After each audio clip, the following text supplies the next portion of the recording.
Hey, so while you guys are bored and stuck at home during the coronavirus, I wanted to make a quick little video of what I was doing with the cylinder head I'm working on because it might be interesting to some people. But the iPhone that I'm using 7S won't let me switch from this mode to switch the camera to the front mode, so it makes it very difficult to make a video where I'm showing you something that I'm looking at and looking at me while I'm talking to you first. So I'm going to make a couple videos. This one's going to be short. But I can do it live, like live on Facebook. I can switch the camera back and forth. But if I go to the under the like what's on your mind banner on Facebook and I hit the camera button, the photo button, and then switch my thing to video, it only lets you shoot for like 15 seconds. It's ridiculous. I don't understand it. Maybe you guys can explain it to me. I think it's ridiculous. This is a 48-second now video. It's going to be 1 minute long. I can't do that by tapping the button that says photo and switching to video. Maybe you guys can explain it. Anyway, I'm going to make a video shooting the other way, showing you what I've been doing. All right, I'm not a cameraman or a videographer. I'll try to make this quick. This is a 2016 Ford Fiesta with a 1.6 liter dual overhead cam motor that belongs to a friend of mine. And so it had a time belt break, which is this right here. You probably heard of time belts. That's the time belt. And it broke, which caused damage to the motor. This is the motor itself, the block. There's the pistons, the cylinder head. I'll show you in a second. You've seen it in the picture. Right down here is the actual timing gear. That's for the crankshaft. There's a floating gear. It doesn't have a key in it. Some of you may know what a key is. This is not keyed. It's specifically timed a certain way with special tools.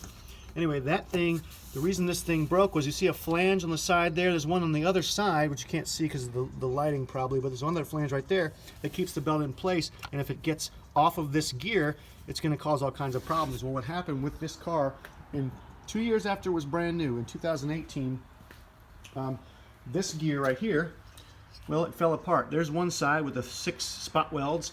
They're supposed to be the exact same thing on this side, and there are the parts right here. So it lasted 2 years, and then that flange fell off. But here's the interesting part. We tried to order this part 2 years ago, and it was on 3-month back order, which means to me that this happened to a lot of these cars, but there was no recall. So we couldn't buy this part. So what did we do? Well, we actually, this flange had fallen off, but it wasn't destroyed, so we put a better spot weld back on it. It lasted longer than the original and lasted 2.5 years. But I told the guy originally, listen, you got to get this part ordered now. And he just kind of said, well, I'll just live with it and ignore it and didn't fix it. So finally it actually broke off. I cut up in the belt, mangled the belt, and it's an interference engine, so the valves hit the pistons. And so there's a bunch of bent valves. Now I'm replacing the valves. I'm doing a favor to this guy because he doesn't have a lot of money. He's a friend of a friend or a friend of the family. So now I'm just putting the valve springs back in, which are a little bit of a pain because this overhead cam motor did one side. I'm going to do the other side later, but just a little bit of an explanation of, you know, in case you're bored, what's going on with me fixing this car. These are the parts for the top of the motor. There's the cam shafts.